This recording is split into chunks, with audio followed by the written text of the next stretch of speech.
Hello students, आज हम बात करेंगे प्रथम संक्रमण श्रेणी के तत्वों का रसायन, chemistry of elements of first transition series, जो कि यूनिवर्सिटी ऑफ कोटा के बीएससी सेकेंड ईयर के रसायन शास्त्र के पेपर फर्स्ट के फर्स्ट यूनिट में आता है।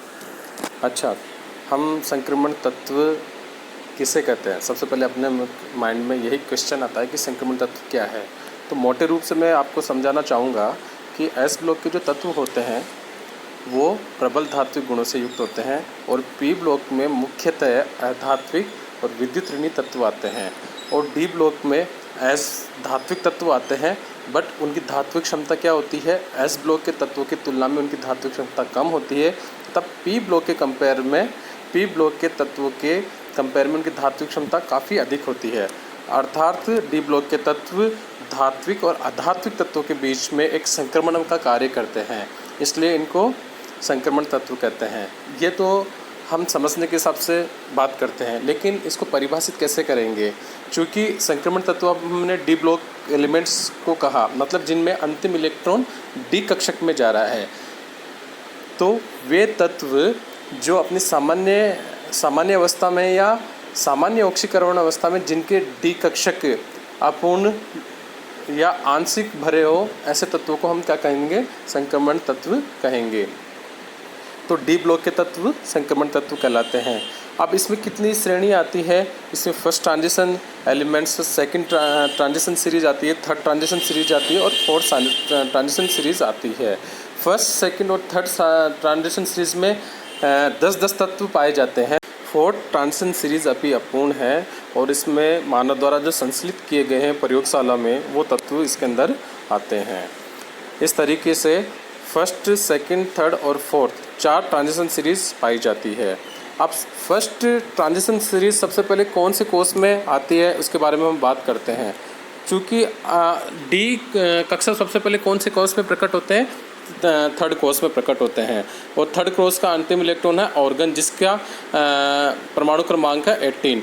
यहाँ तक 3p6, मतलब यहाँ p कक्षक पूर्ण हो चुका है और ऑर्गन ऑर्गन का इलेक्ट्रॉन कॉन्फ़िगरेशन क्या हो गया? 1s2 2s2 2p6 3s2 3p6। अब जब 19 इलेक्ट्रॉन जो 19वां इलेक्ट्रॉन आएगा या जो कि पोटेशियम में आएगा, वो या तो भरा जाएगा 3d में या भरा जाएगा 4s में। चूँकि 3d कक्षक की ऊर्जा 4s कक्षक के तुलना में ज़्यादा है, अतः जो 19वां इलेक्ट्रॉन है जो 3d कक्षक में न जाकर 4s कक्षक में जाएगा। इसी तरह का 20वां जो इलेक्ट्रॉन होगा वो 4s2 में जाएगा। अब जब हम 21वें इलेक्ट्रॉन की बात करते हैं, यहाँ तक अपना 4s2 कंप्लीट हो चुका है। कैल्शियम का इलेक्ट्रॉन कॉन्फ़िगरेशन हो जाता है 1s2 2s2 2p6 3s2 3p6 4s2।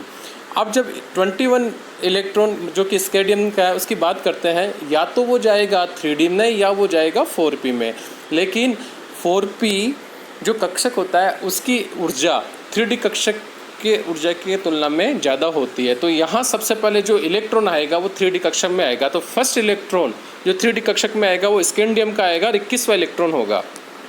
तो यहाँ से प्रथम संक्रमण श्रेणी स्टार्ट होती है, जो कि कौन से कोष में आई है? फोर्थ कोष में आई है, मतलब फोर्थ आवर्त में आई है। तो फोर्थ आवर्त में प्रथम संक्रमण श्रेणी आएगी, फिफ्थ आवर्त में सेकंड संक्रमण श्रेणी आएगी, सिक्स्थ आवर्त में थर्ड संक्रमण श्रेणी आएगी और सेवन्थ आवर्त में फोर्थ संक्रमण श्रेणी आएगी। तो अपन यहाँ जो बात करेंगे वो अपन बात करेंगे प्रथम संक्रमण श्रेणी की। तो इसका फर्स्ट जो तत्व हो गया वो हो गया स्केंडियम, जिसमें फर्स्ट इलेक्ट्रॉन भरा जा रहा है। अब इनके इलेक्ट्रॉनिक कॉन्फ़िगरेशन की बात करते हैं। हम ये भी देख लेते हैं बच्चों कि first transition series, third transition series और फर्स्ट, सेकंड और थर्ड ट्रांजिशन सीरीज में 10-10 तत्व हैं और फोर्थ ट्रांजिशन सीरीज अभी अपूर्ण है और मानव संश्लेषित तत्वों द्वारा निर्मित है। अब कौन कौन से तत्व आ रहे हैं फर्स्ट ट्रांजिशन सीरीज में? तो scandium, titanium, vanadium, chromium, manganese, iron, cobalt, निकल, कॉपर और जिंक। ये 10 तत्व प्रथम संक्रमण श्रेणी तत्वों से प्रथम संक्रमण श्रेणी इन 10 तत्वों से बनी हुई होती है। तो सबसे अब हम बात करते हैं इनके इलेक्ट्रॉन कॉन्फ़िगरेशन की कि इनमें इलेक्ट्रॉन कैसा भरा जाएगा।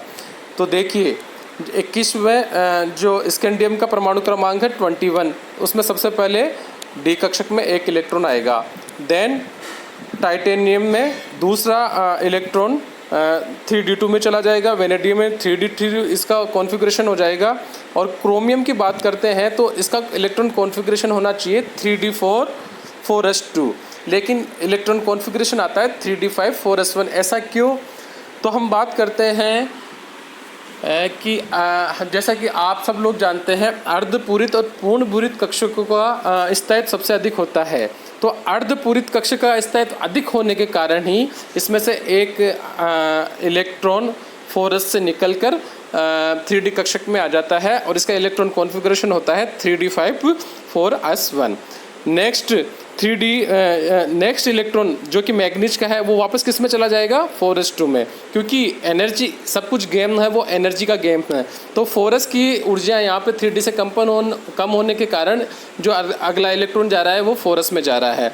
और जो नेक्स्ट इलेक्ट्रॉन आएगा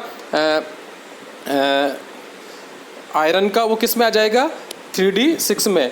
3d5 के बाद 3d6 हो जाएगा। देन कोबाल्ट का 3d7 हो जाएगा, निकल का 3d8 हो जाएगा। अब वापस बात करते हैं हम कॉपर की। तो कॉपर में जो एक इलेक्ट्रॉन S से निकलकर वापस इसके अंदर आ जाता है, जिसकी वजह से इसका इलेक्ट्रॉनिक कॉन्फ़िगरेशन या इलेक्ट्रॉनिक विन्यास 3d9 4s2 ना हो करके 3d10 4s1 होता है, जो कि पूर्ण भरित इलेक्ट्रॉनिक विन्यास होने के कारण इसका स्थायित्व बढ़ जाता है। और लास्ट इलेक्ट्रॉन जिंक का 4s2 में चला जाएगा और यहाँ पर डी कक्षक 3d कक्षक पूरे रूप से भर जाएंगे। अब हम बात करते हैं संक्रमण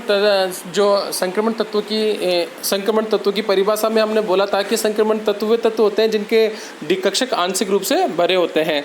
तो यहाँ पर जिंक की बात करते हैं तो जिंक की सामान्य अवस्था में इसका इलेक्ट्रॉन विन्यास क्या है 3d10 4s2। और अगर इसकी सामान्य ऑक्सीकरण अवस्था होती +2 तो उस कंडीशन में अगर S से 2 इलेक्ट्रॉन निकाल देते हैं तो इसकी इलेक्ट्रॉन Zn+2 बनेगा। Zn+2 इसकी सामान्य ऑक्सीकरण अवस्था है। उस कंडीशन में भी इसके डी कक्षक पूर्ण रूप से भरे होते हैं, इसलिए जिंक संक्रमण तत्व नहीं होता है। इसी प्रकार से कैडमियम और मरकरी, जिंक कैडमियम मरकरी भी संक्रमण तत्व नहीं कहलाते हैं, क्योंकि सामान्य अवस्था में एवं सामान्य ऑक्सीकरण अवस्था में इनके डी कक्षक पूर्ण रूप से भरे होते हैं। तो आज हमने बात कर ली प्रथम संक्रमण श्रेणी के तत्वों के बारे में, प्रथम संक्रमण श्रेणी तत्वों के इलेक्ट्रॉनिक विन्यास के बारे में। अगले लेक्चर में हम इनकी प्रॉपर्टी और इनकी रासायनिक गुणों के बारे में बात करेंगे। धन्यवाद।